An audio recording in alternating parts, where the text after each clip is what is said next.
We need to talk, Laura said one Thursday evening, her tone calm, too calm. She set her wine glass down with a clink that might as well have been a gunshot in my ears. My heart dropped. There's something men know in their bones. When their wife says, we need to talk, it's rarely about redecorating the guest bathroom. I set down the remote. The glow of the muted TV reflected in her wine, catching fire in the liquid. She sat opposite me on the couch, cross-legged, in yoga pants and a loose tee she'd worn since college, something that once turned me on without even trying. But tonight, she felt like a stranger. I've been thinking about our marriage, she said, her words careful, as though scripted. And I think it's time we try something new. I furrowed my brows. New how? She sipped her wine, paused, then looked me dead in the eye. I want an open marriage. Silence. It wasn't even the silence of confusion. It was the kind that only follows a bomb detonating in your home. What? I finally managed, laughing nervously. Are you serious? Her lips curled up, not in amusement, but in that smug, condescending smirk she used when she'd already decided how this conversation would go.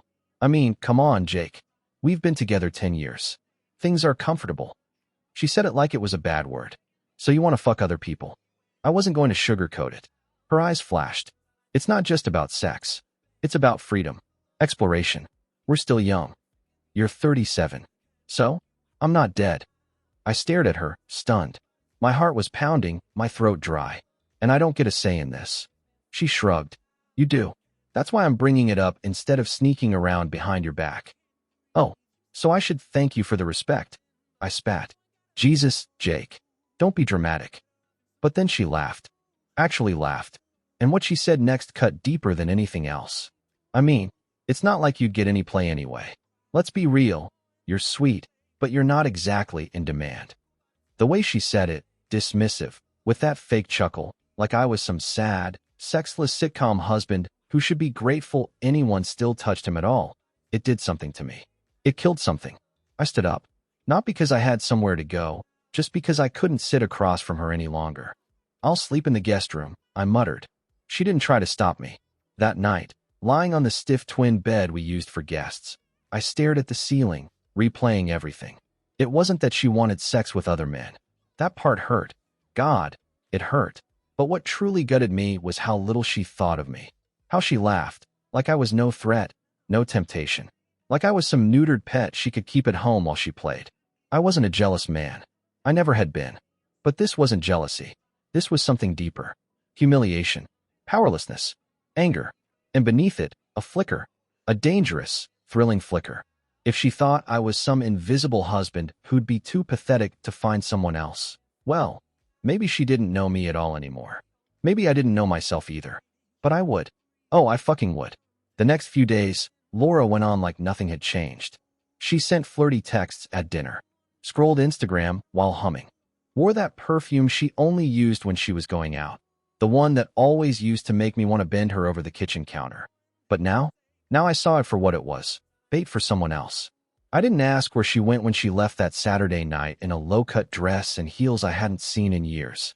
She gave me a peck on the cheek, like I was her roommate, her little brother, not her husband.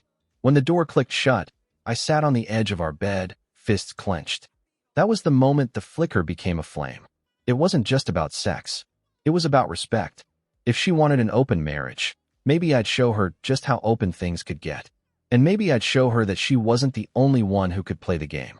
I didn't sleep much that night. Around 2 a.m., I heard her come in, heels clicking on the hardwood, the sound of her hushed laughter echoing like a gunshot in the quiet house. The door creaked.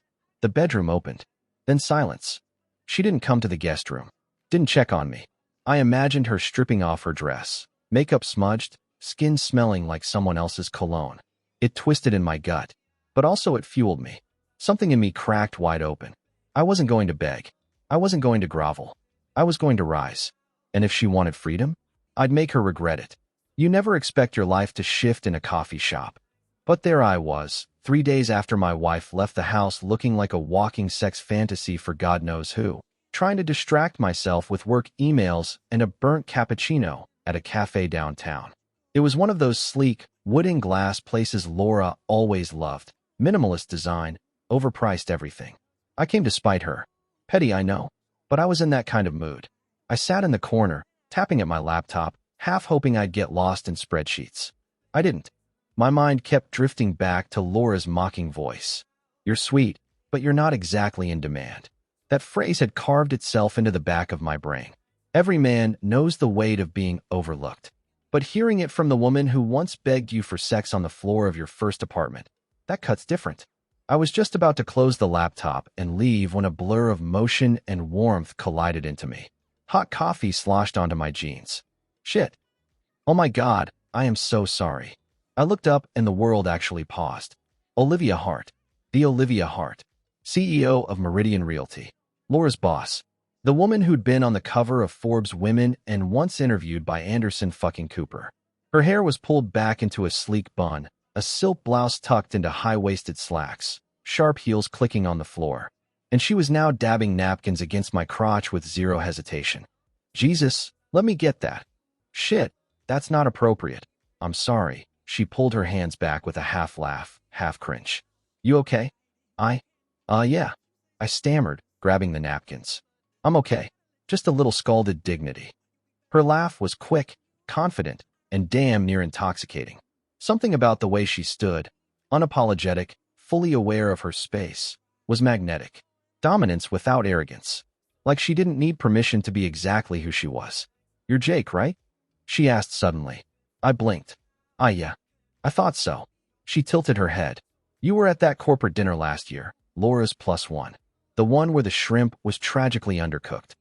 She remembered that? I barely remembered that. "You have a good memory," I said. "I remember faces. Especially ones that looked that bored." I laughed, caught off guard by the boldness of it. "Guilty. I get it," she said, finally setting her drink down on the table between us. That whole evening was a 3-hour ego contest with two mini-men trying to impress each other by quoting The Economist. I found myself smiling. Genuinely. She glanced down at my laptop. Working from here, or hiding from something? I paused. For a second, I considered lying. But something about her, the confidence, the calm, made me want to tell the truth. A little of both, I admitted. "I'm in the middle of figuring out some personal stuff." "Messy personal stuff?" she asked, eyes narrowing in curiosity. I gave a dry smile. "Let's just say my wife decided she wants to explore her options." Her expression didn't shift into pity. No fake sympathy, just a slow nod. "She asked for an open marriage?" My eyes snapped to hers. "How did you?" "She's not the first. Won't be the last."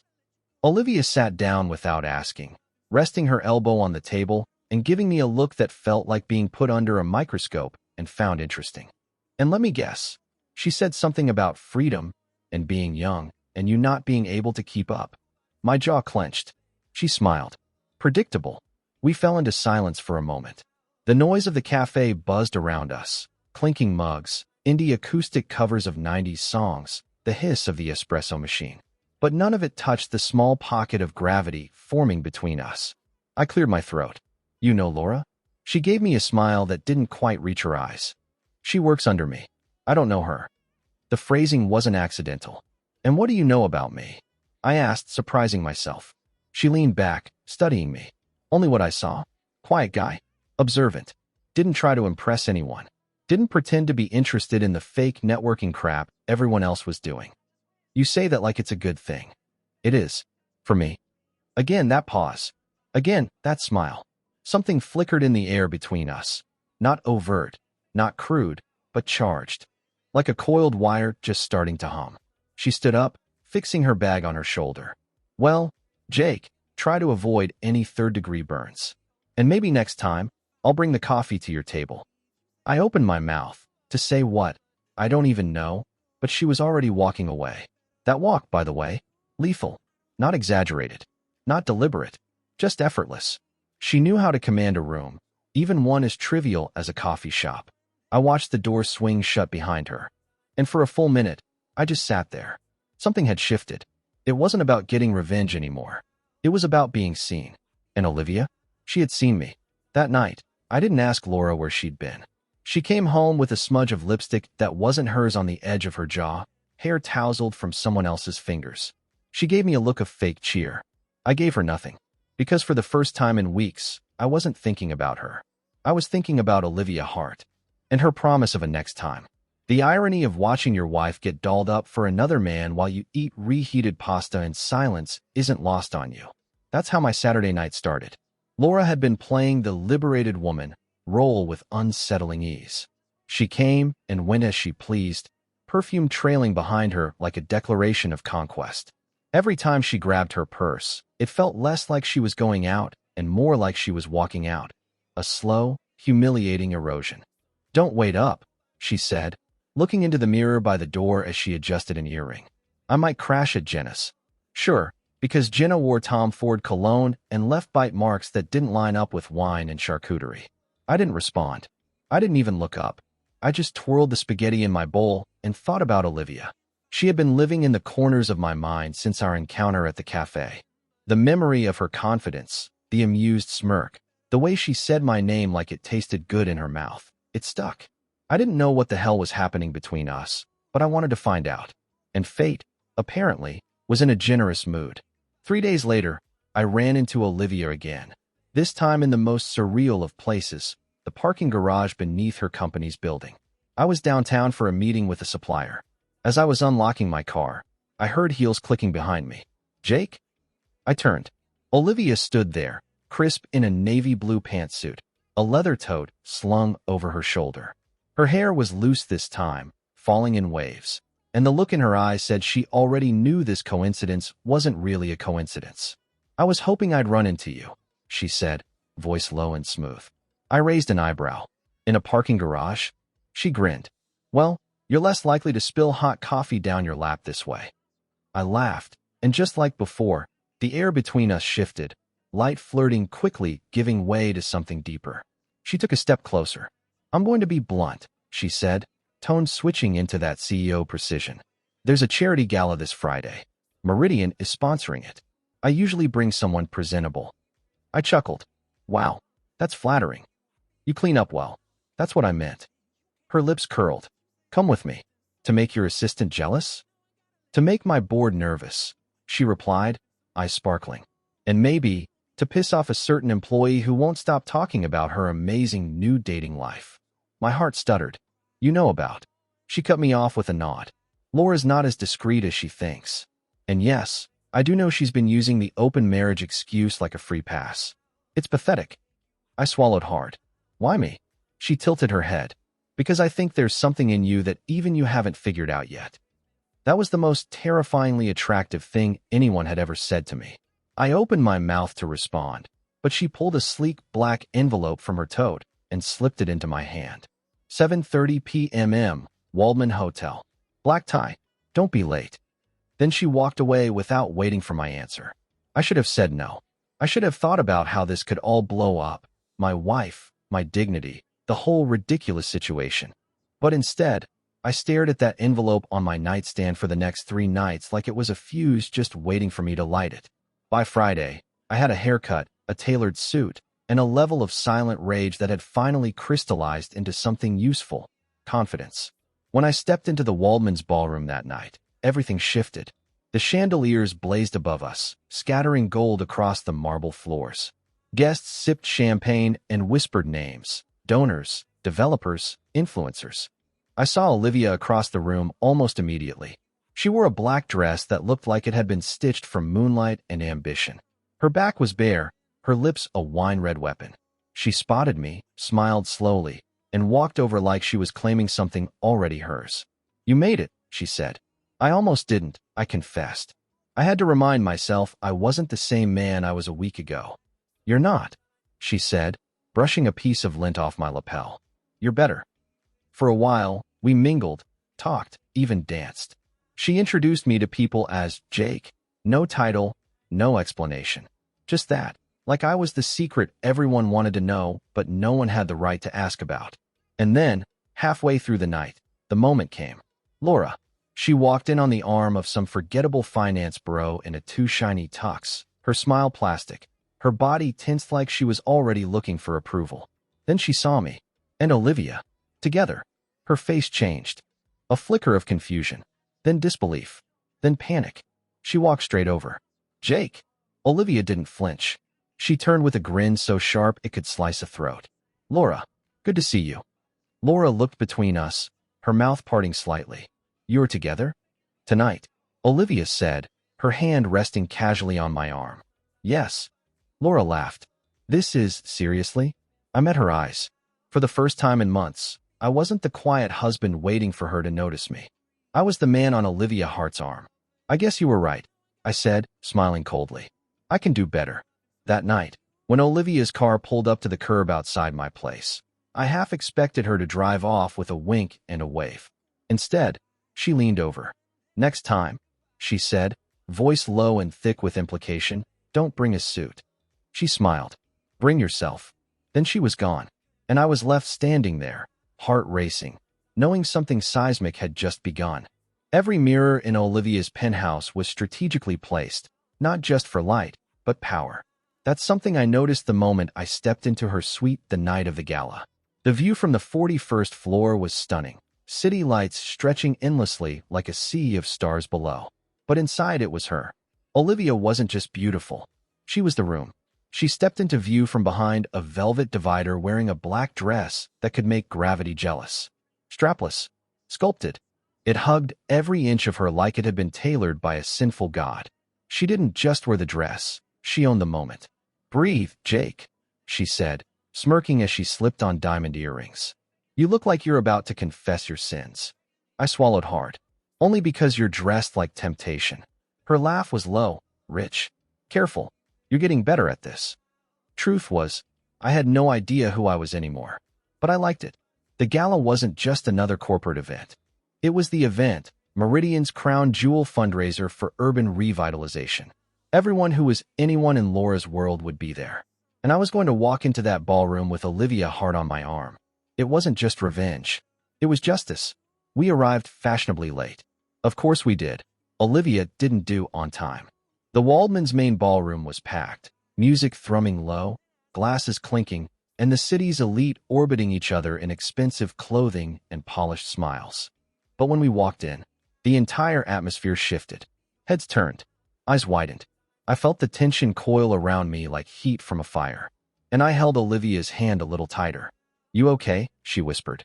"Better than okay," I said. Let them stare. We moved through the room like smoke. Olivia made casual conversation with senators and CEOs, never letting go of me, her fingers grazing my wrist when no one was watching. Each touch subtle, electric. She didn't flaunt me. She featured me. And I had never felt more wanted. But the real moment came 30 minutes in, when Laura arrived. I saw her before she saw us. Her dress was red, bold, like a warning flare. Her hair was perfectly curled, her makeup precise. She clung to the arm of some square-jawed executive I didn't recognize, smiling with tight politeness as they made their entrance. Then her eyes found us. It was instant. A complete derailment. Her smile cracked. Her eyes flicked from Olivia's hand on my arm to the way I was looking at Olivia. Not like I was desperate. Not like I was begging. But like I belonged. Her lips parted, searching for something. Words, excuses, maybe just oxygen. And Olivia? She thrived in the moment. "Well," she said just loud enough, "looks like your wife spotted us." I turned to her. "Is this the part where I pretend to feel bad?" She laughed quietly, sipping champagne. "Not unless you want to ruin the night." Laura approached, her fake smile plastered back in place. "Jake." "Olivia," she said with a tight nod. "Didn't expect to see you here. Together." Olivia didn't miss a beat. "Why not? He makes an excellent date." Laura's eyes narrowed. "You're his boss." "Technically," Olivia shrugged. "But not tonight." There it was. The shift. The loss of control. Laura's face started to crack, the edges of her mask crumbling. And me? I'd never felt calmer. "Laura," I said, voice steady. "You look surprised." "Why would I be?" she said too quickly. "You said you were staying home tonight." "Change of plans," I replied. "You know how open things have become lately."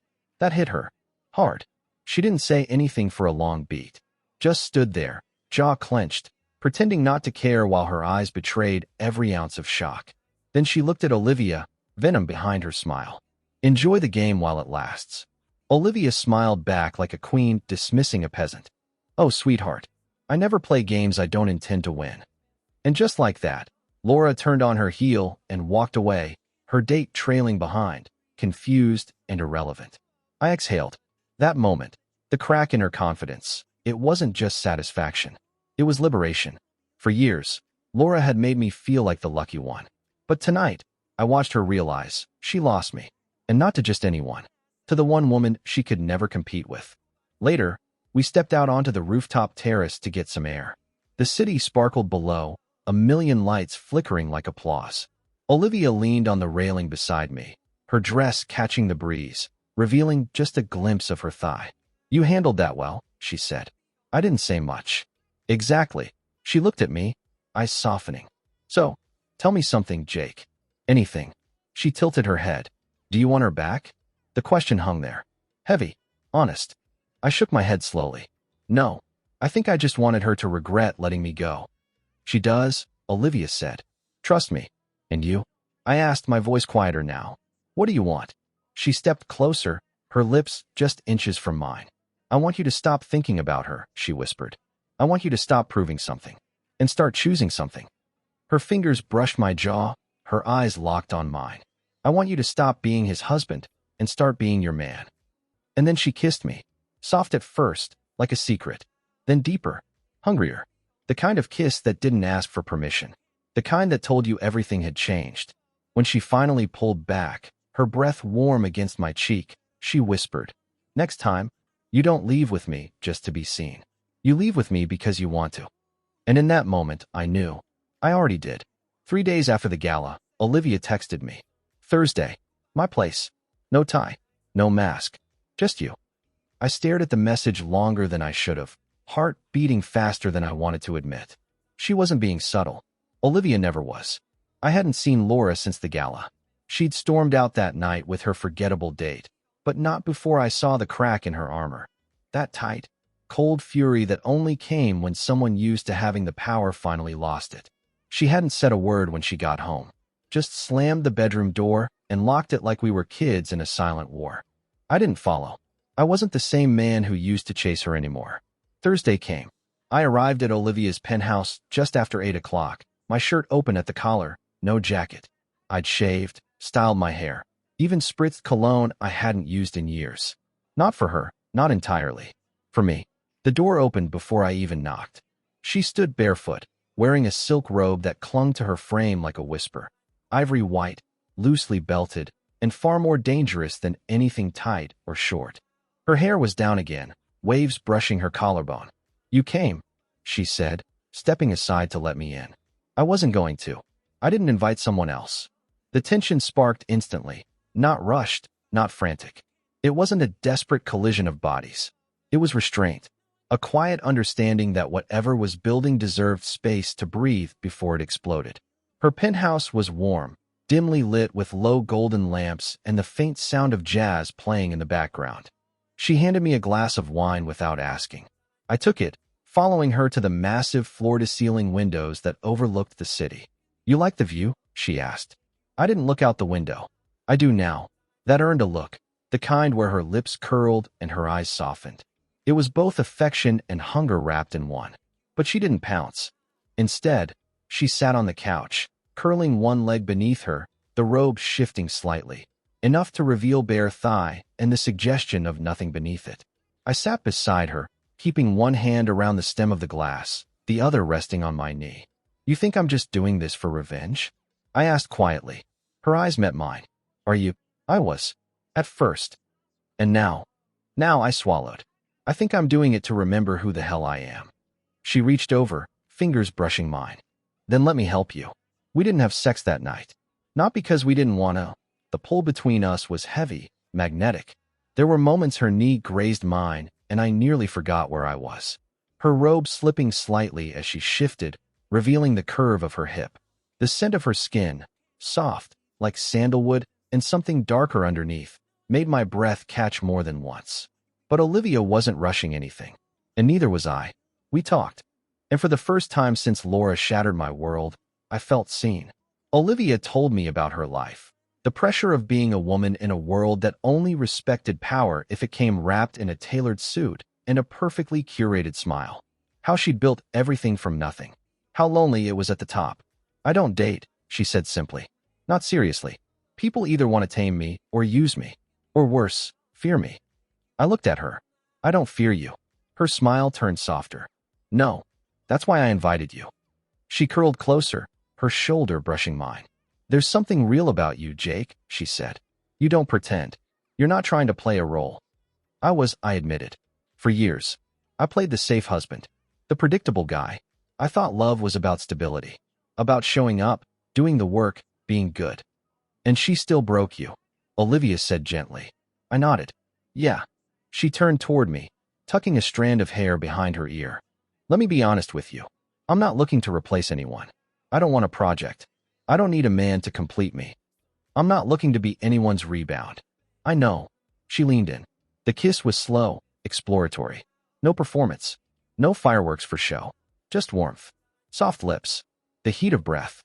The unspoken language of two people who'd both been underestimated for too long. She pulled back first. Just enough to whisper. Next time, you're staying. That night, I walked home alone, not because I was dismissed, but because she respected space as much as she respected desire. And oddly enough, I liked that more. I walked into the house and found Laura in the kitchen, dressed in sweats, hair tied up, barefoot, holding a mug of tea like a peace offering. She looked up, paused. You were out late. I nodded, heading straight to the fridge. Yeah. She hesitated. Can we talk? I turned. Now you want to talk? Maybe we rushed into this whole open marriage thing. I didn't think it'd be so hard. I waited. She licked her lips. Jake, I think we should. I don't know. Take a step back. Reconnect. Reconnect. I asked, a bitter laugh slipping out. After you laughed in my face and ran off to fuck strangers? Her face flushed. It wasn't like that. No, I said, stepping closer. You said I wasn't in demand. You mocked me, Laura. You broke something. And now you're uncomfortable because I'm not chasing you anymore. She didn't answer. I leaned in. Here's a fun fact. Your boss, Olivia, she doesn't see me as less. She doesn't need to humiliate me to feel powerful. Laura's eyes widened. You're sleeping with her? I smiled. I haven't even touched her yet. And somehow, I already feel more seen by her than I did with you for the last 3 years. She stood there, stunned. I left her in the kitchen. And for once, I didn't feel like the one left behind. Laura stopped going out on Fridays. No more short dresses. No more mysterious girls' nights that smelled like sex and guilt. The perfume bottles that once lined her vanity like weapons of war were suddenly untouched. At first, I thought she was regrouping, retooling her game. But then the signs started stacking up. She lingered longer in the kitchen when I came home. Tried small talk. Started doing things she hadn't bothered with in years. Folding my laundry, cooking dinner, even leaving the TV on my favorite channel. And I just watched. Quiet. Unmoved. Because by then, I was spending most nights with Olivia. It wasn't sex. Not yet. But the tension was always there, thick enough to taste. Some nights I'd stop by her penthouse just to share a drink and decompress. Both of us curled up on that leather sofa with city lights painting gold into her skin. She'd talk about boardroom wars, toxic shareholders, and the constant expectation to be perfect while pretending she wasn't lonely. And I'd tell her the truth about what it felt like to be invisible in your own marriage. Olivia didn't just listen. She understood. She didn't flinch when I said I hated Laura. She didn't try to fix me when I confessed I still dreamed about her sometimes. Nightmares, not fantasies. She didn't even blink when I told her the baby talk had been a lie, just a ploy to keep me rooted. I think she wanted a baby the same way she wanted a backup, I said once. Olivia only replied, she didn't deserve you at all. That night, we finally kissed like we meant it. Her hand tangled in my hair, my fingers at her waist, pulling her closer. Her mouth was warm, insistent, and when she pushed me back onto the couch and straddled me, the only sound in the room was her breath against mine. But we didn't go further, because when Olivia kissed, it wasn't about seduction. It was about choice. Back home, Laura was unraveling. It started with her pretending everything was normal, leaving a new bottle of whiskey in the cabinet, wearing my favorite t-shirt around the house, sitting a little too close on the couch during a show she never used to watch. Then the question started. Where are you going? Is that a new shirt? You've been smiling lately. Who is she? I didn't answer, because I didn't know her anything. One morning, she snapped. I came downstairs to grab a protein bar and found her sitting at the table, arms folded, wearing that fake calm that always came before her storms. I saw Olivia's car drop you off last night, she said. I looked her dead in the eye. So, she's my boss. No, I said, stepping closer. She's your superior. She's a woman who sees value in me that you never did. Laura stood up fast. You don't know her. You think you're special? You're a toy. A game. I laughed. That's rich coming from you. Her face twisted. So you admit it? You're screwing her? I leaned in, voice cold. I haven't touched her yet, Laura. But when I do, it'll mean something. Not like you. Fucking your way through Tinder just to feel alive. The silence after that was nuclear. She said nothing. I grabbed my keys and left. Olivia and I finally slept together the night the storm rolled in. Literally. Thunder shook the windows of her penthouse. Rain slashed against the glass like it was trying to peel the city open. We had just finished a quiet dinner. No grand plan. No declaration. Just need. Her fingers found the buttons of my shirt like she'd been counting down every second until she had permission. I didn't ask. I didn't hesitate. It was more than sex. It was vindication. It was years of being overlooked, mocked, dismissed, melting away under the weight of a woman who wanted me, respected me, craved me. She pulled me into her bedroom and whispered things that didn't sound like conquest. They sounded like choice. And when we were done, lying in the aftermath, our bodies tangled beneath silk sheets, Olivia turned toward me and said, "She's losing you. And she knows it." Back at home, Laura stopped trying to play it cool. She stayed home most nights, scrolling her phone silently, clearly waiting for something to shatter. One morning, I found her crying in the laundry room, silent, hunched over, gripping one of my hoodies like it had betrayed her. And for the first time in months, I felt nothing. Not pity, not rage, just emptiness. I was already gone. The funny thing about power, it changes hands without anyone announcing it. Laura had all the freedom she begged for, and now she was a prisoner in her own game. Her dates had vanished. Her confidence had cracked. Her bedroom light no longer stayed on past midnight. And me? I was waking up to texts from Olivia. Thinking of you. Wear that gray shirt I like tonight. I want you. Every word was a thread stitching together a version of me I thought Laura had destroyed. But Olivia didn't just want that version. She helped create him. One night, Olivia and I sat on her rooftop garden, watching the city bleed into darkness. She wore one of my shirts and nothing else, legs tucked beneath her, wine glass balanced on her knee. I want you to know something, she said suddenly. I don't do this. I don't bring people into my world. I looked at her. Why me? She stared out at the skyline for a long time. Because you're more dangerous than you know. Not the angry kind. The real kind. You see things clearly. You listen. You feel deeply, even when it hurts. And once someone sees that in you, they either run away or try to own it. I set down my glass. What are you doing? She turned to me. I'm holding space for it. Back home, Laura tried one last move. A photo on the fridge. Us, from 3 years ago. Smiling in a cabin, wrapped in blankets. She taped a note next to it. We were happy once. Can we find that again? I looked at it. Really looked. And realized something terrifyingly simple. I hadn't been happy in that photo. I had been performing. I pulled the photo down and left it face down on the counter. Then I texted Olivia. I'm ready for what's next. It started with an email. Subject line, meeting request, urgent. From Laura Mitchell to Olivia Hart. She'd never emailed Olivia directly before, not even when she needed approvals. There was protocol for that. Assistants, department heads, filters. But this one she sent straight to the top. And she marked it urgent. Olivia forwarded it to me that morning with a single line beneath it. Guess someone's panicking. I stared at the screen longer than I should have, watching Laura's desperation bleed through those 8 bold letters. She wasn't used to chasing. Wasn't used to being the one outside the room, knocking. She'd always assumed the power would stay in her hands, even when she dropped the grenade of open marriage on our relationship. But now, the blast had leveled everything, and she was the one standing in the ruins. Olivia agreed to see her. Of course she did, because Olivia didn't fear confrontation. She invited it. She scheduled the meeting for 11 a.m., late enough to ensure the office was awake, busy, populated. She didn't hide it in a quiet corner or a private conference room. No, she chose the glass-walled executive suite overlooking the entire floor. Everyone would see. And when the time came, she asked me to be there. I didn't hesitate. Laura arrived wearing her best armor, navy blazer, tight ponytail, heels that clicked like threats. She walked into Olivia's office like she was storming enemy territory, eyes flicking briefly to mine before she settled into the chair across from Olivia's desk. She didn't sit back. She didn't smile. She started with fire. "I want to talk about boundaries." Olivia leaned back, utterly calm. "Is that so? I know about you and Jake," Laura said quickly. "Everyone does. It's humiliating. It's completely unprofessional." Olivia tilted her head. "Is that your concern?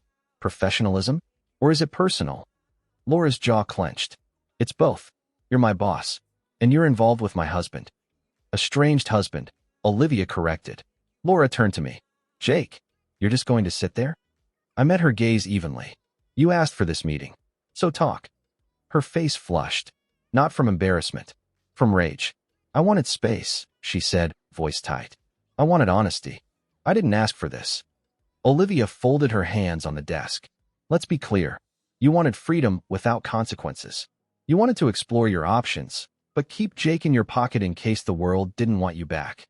Laura stood up fast. "You don't know anything about me." "Oh, I know enough," Olivia said smoothly. "I know you mocked the man who loved you.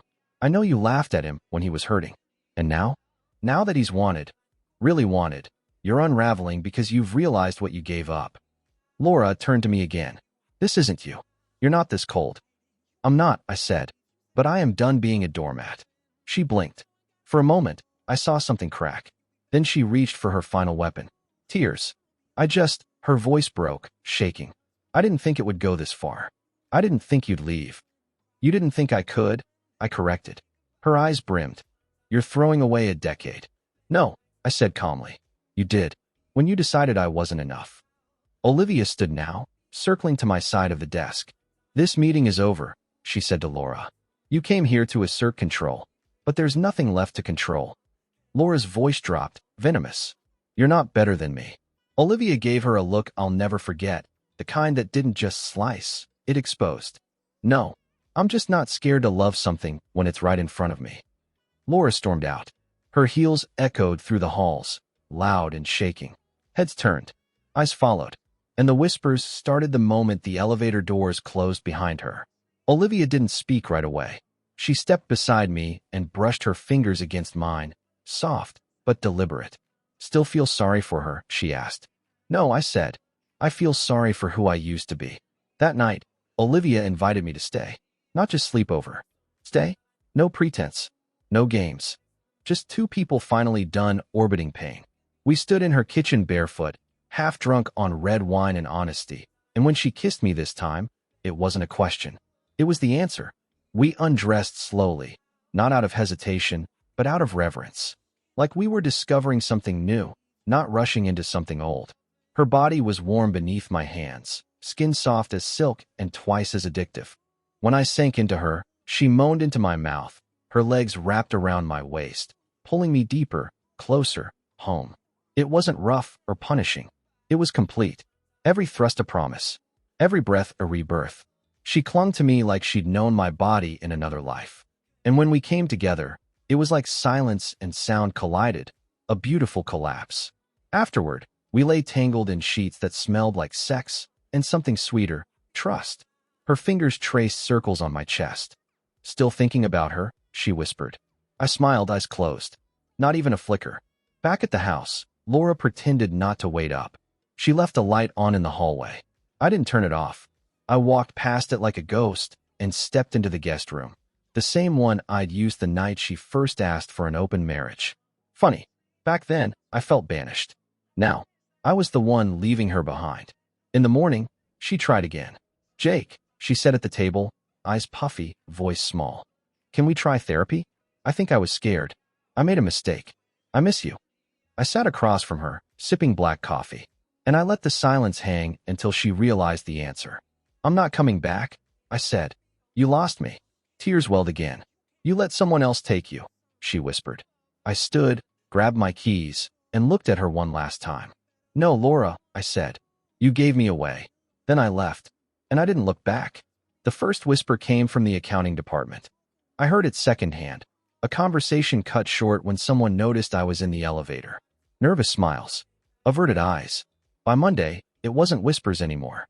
It was fact. Olivia Hart, CEO of Meridian Realty, was sleeping with Laura Mitchell's husband, and the office was on fire with it. You'd think it was the scandal of the year, that someone had murdered a board member in the parking lot. But no, just me, showing up to the building wearing confidence and last night's cologne, holding Olivia's hand as she greeted the front desk with a smile that said, "Yes, I know you're watching. And no, I don't care." The elevator ride up was oddly calm. "I thought you didn't date within the company," I teased. "I don't," she said. "You're not in the company. Laura is." "She's already half-fired in her head," Olivia said. This just gave her a reason to spiral faster. And spiral she did. By midweek, Laura was unraveling like a pulled thread in a dress she couldn't afford anymore. She was late to meetings, hostile in emails, snapping at interns who asked simple questions. Her performance reviews, once glowing, now had terms like erratic, distracted, and emotionally volatile.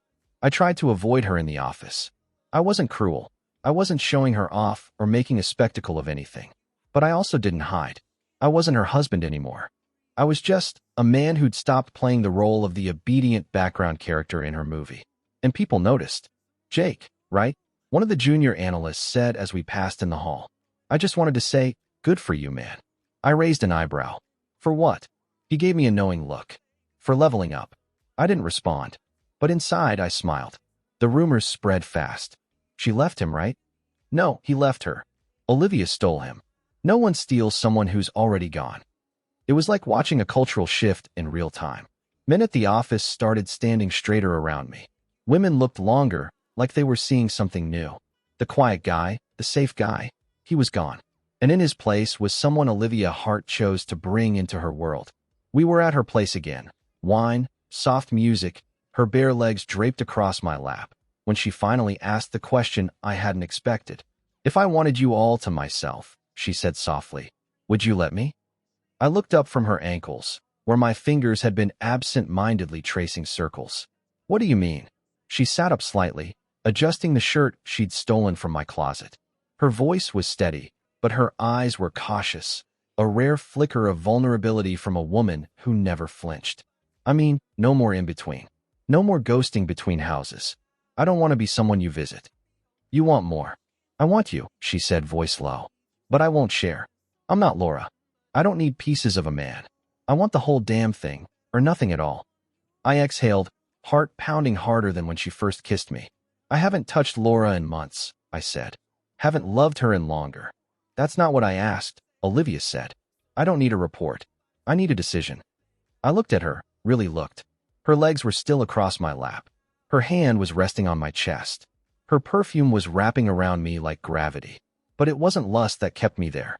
It was clarity. She was the first woman in years who didn't need me to shrink, didn't mock my ambition, didn't clip my wings just so she could feel taller. She wanted me to rise, and she was rising with me. "I don't want to share either," I said finally. Her fingers curled into my shirt. "Then what are we doing?" I said, brushing her hair behind her ear. "We're building something real." She leaned in and kissed me like she already knew the answer. The next day, Laura cornered me in the parking garage. I saw her reflection in my rearview mirror before she knocked on the window. She looked tired. Not just physically, spiritually. Like a woman who'd finally realized the house of cards had collapsed. I rolled down the window, but didn't get out. "5 minutes," she said. "Please." I stepped out. Not for her, for closure. She stood there in jeans and a faded sweater, the heels and lipstick gone. Just a woman trying to grasp something that no longer existed. I just wanted to say, her voice cracked, "I know I messed up. I know I treated you like shit. And I wish I could take it all back." I waited. "But what hurts most," she continued, "is that you look at her the way you used to look at me. And I know I'll never get that again." She reached for my hand, and I stepped back.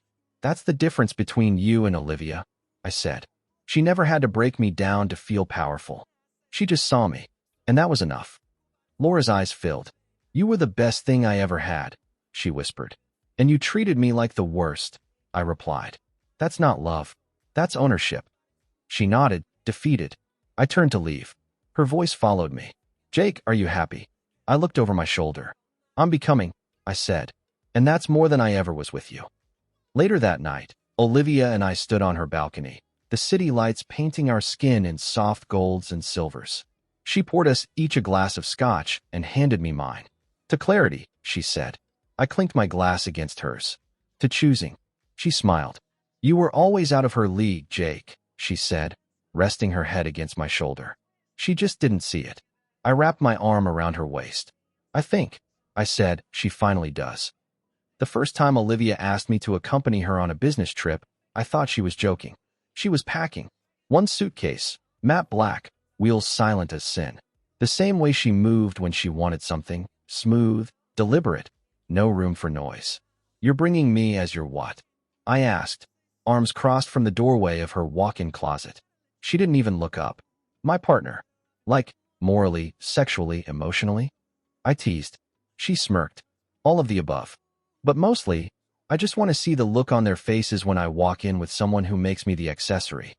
I raised an eyebrow. You want to be the one on someone's arm for once? No, she said. I want to walk in and let them guess who's leading whom. We flew to Chicago for a 3-day conference. High stakes, high pressure, high visibility. Olivia was set to speak on 2 panels, meet with investors, and court a potential merger that could double the company's footprint. And she brought me. No title, no agenda, no apology. Just Jake, her man. She introduced me casually, not as a client, not as an assistant, and definitely not as a fling. This is Jake, she'd say, eyes bright. He keeps me sane. Some people smiled politely, others stared a beat too long. A few recognized me, Laura's husband. Former husband, that is, if not legally yet, then spiritually long since done. One exec asked me, point blank, so what is it you do exactly? I smiled. I make powerful women feel seen. He choked on his cocktail. Olivia laughed. And I swear, in that moment, I'd never felt more untouchable. The hotel suite was massive, 2 bedrooms, floor-to-ceiling windows, a minibar Olivia ignored and replaced with hand-picked bourbon she had flown in. We shared the master. No questions, no discussion. The first night, after a long dinner and 1,000 sideways glances from curious onlookers, she unzipped her dress with a tired sigh and let it puddle at her feet. She stood there, silhouetted in lingerie and city light, rubbing the back of her neck. You're beautiful when you're exhausted, I said. She glanced back, voice low. Don't seduce me. I walked over, placing my hands on her waist. Wasn't trying. And then I kissed her, soft, slow, grounding. Her body melted into mine, and for a moment, the powerhouse CO disappeared. Just a woman in my arms, vulnerable and needing. We didn't rush. We made love like it was the only safe place left in the world. And afterward, we lay there, sheets tangled, her head on my chest, fingers tracing my scars. You don't flinch anymore, she whispered. From what? From being wanted. Back at the office, the stories had shifted. What started as whispers had turned to speculation, and then, oddly, admiration. People talked about how Olivia seemed lighter lately, how she smiled more, laughed during meetings, how the fire that once burned through everything had settled into something warmer, more focused. Some credited me. Most didn't know what to make of it. But one person couldn't ignore it, Laura. I found her waiting outside the building one evening. She leaned against her car, arms folded, trying to look casual. But her eyes betrayed her, red-rimmed, tired, searching. I heard about Chicago, she said. I kept walking. Jake, wait. I stopped, turned. She walked up slowly. I get it. She's powerful, gorgeous. She wins. But do you really think she's going to love you the way I cut her off? You never loved me. Not really. You loved the way I made you feel. Safe. Adored. Unchallenged. Her lips parted, but I didn't give her time to speak. And when I stopped worshiping you, when I wanted something more, you pushed me aside, told me to find someone out of my league. She swallowed. I didn't mean that. Yes, you did, I said. And you were right. I found her, and she sees me in a way you never could. Laura stepped closer, lower now. But Jake, we had history. So does a cemetery. I left her standing there, shivering even though the night was warm. Olivia took me to her family estate the following weekend. A 2-hour drive out of the city, hidden behind ivy-covered walls and centuries-old trees. She wanted to show me where she came from, the ghost she'd tamed. I haven't brought anyone here in 10 years, she said as we pulled up the gravel drive. Why now? Because if you're going to have all of me, you need to know all of me. We walked the grounds, drank wine on the balcony, and talked about everything: childhood, fear, ambition, loss. She told me about her mother's early death, her father's indifference, and the cold boarding school nights that taught her to become steel. But sometimes, she said, curling into me as the sun set, I wish someone had taught me how to be held. I held her, all night, and she didn't flinch. Back in the city, Laura made one last play. She showed up at my door in the rain. No umbrella, no plan, just drenched hair and a trembling voice. I don't want to lose you, she said. You already did. She stepped forward, touched my chest. Then remind me what it felt like. I gently took her hand and removed it from my shirt. I don't need to remind you, Laura. I needed you to remember. You never did. She stood there, rain soaking through her coat, mascara running. And I shut the door. Later that night, Olivia called. I have to ask, she said. Are you still in love with her? I didn't hesitate. No, I'm in love with the man I'm becoming. And me? I think, I said, smiling. You're the reason I even started. She was quiet for a moment. Then her voice, softer than ever. Good, because I'm falling for you. And I don't share. It was a quiet Sunday morning when she said it. No war drums, no tension in the air, just 2 mugs of black coffee and the faint hum of jazz playing from the Bluetooth speaker. I won't be the other woman, Jake, Olivia said calmly.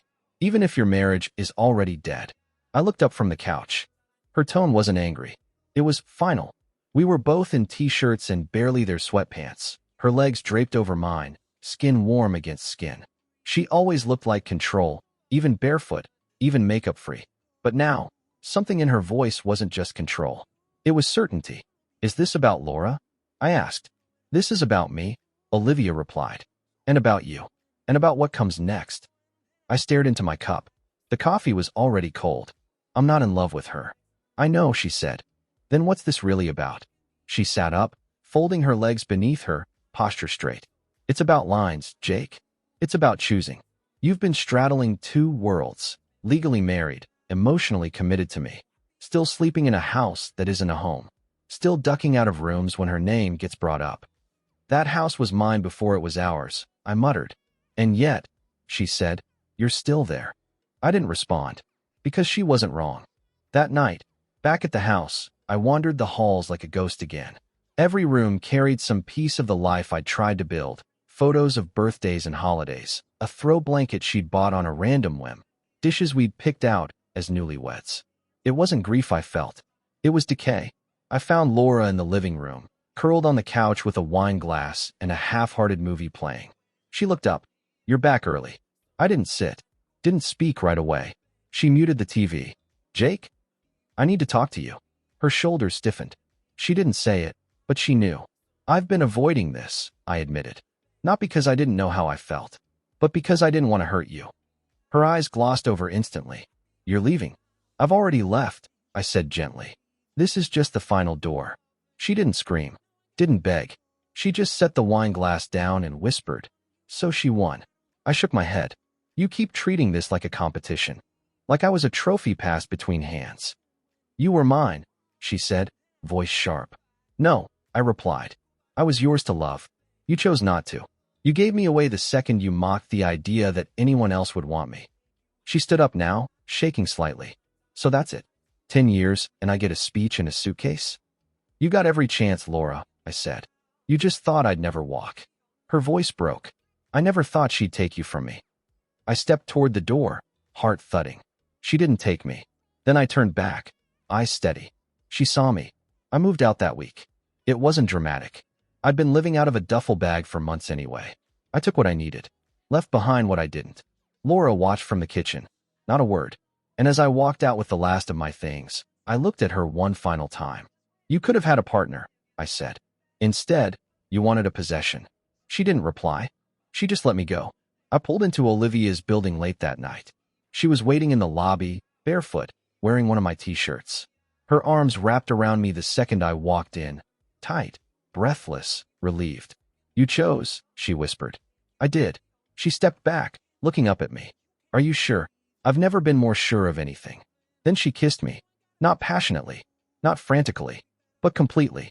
Later, in bed, our bodies still slick with sweat and the soft aftermath of hours spent reclaiming each other, she turned to me, eyes open in the dark.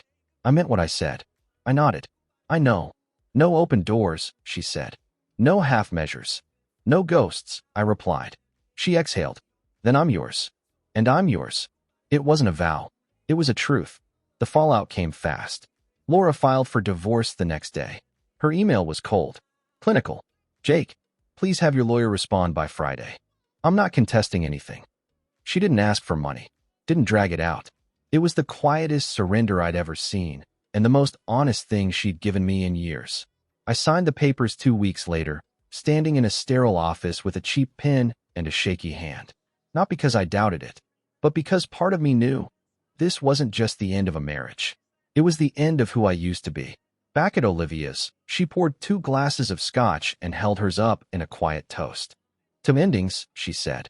To beginnings, I replied. We clinked and drank. Then she pulled me to her and whispered, now we build something new. That night, I stood on her balcony alone for a while. The city hummed below.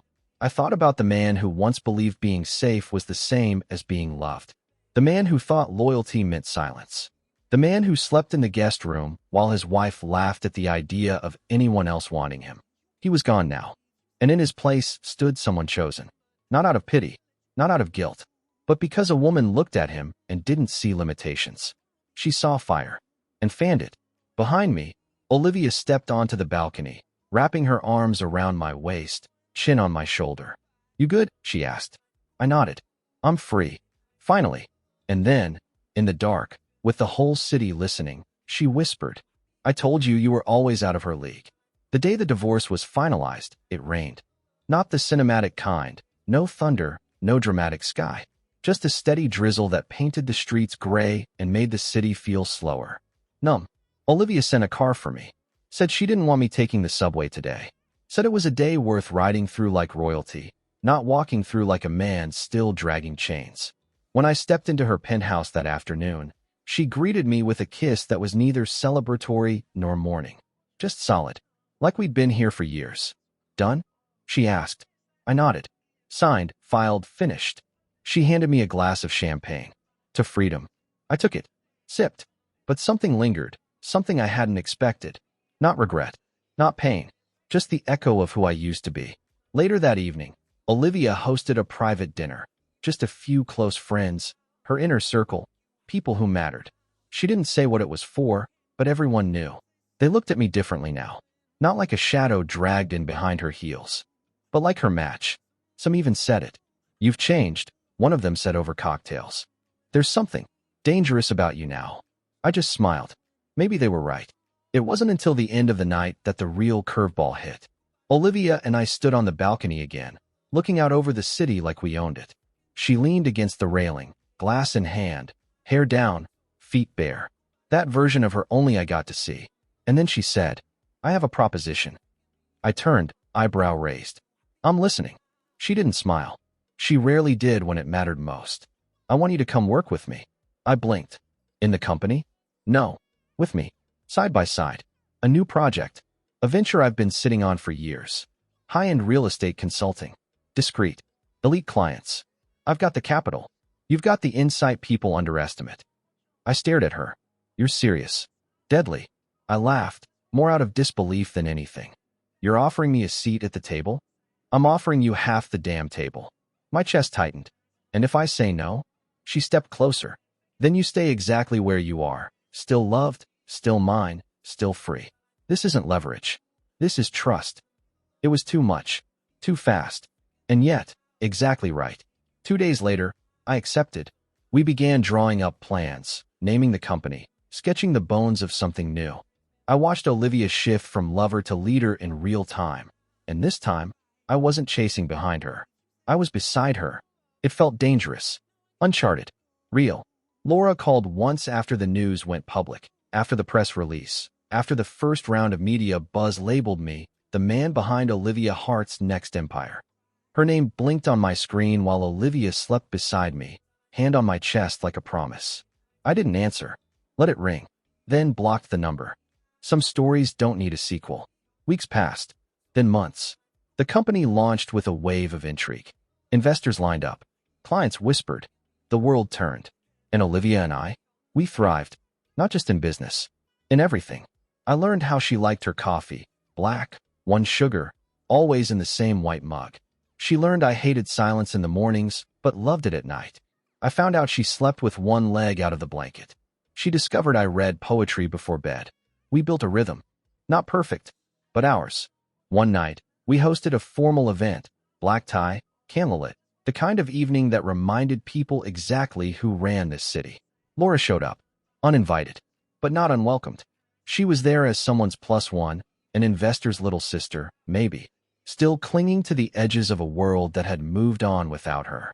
She wore red, bold, desperate. I saw her across the room. She saw me, and for a brief second, our eyes locked. She didn't approach. Neither did I, because there was nothing left to say. Olivia found me on the balcony later, the wind teasing the loose strands of her updo, diamonds glinting at her throat. She wrapped her arms around me, same as always. You okay? She asked. Better than ever. She smirked. You saw her. I did. And I turned to her, brushed my fingers along her jaw.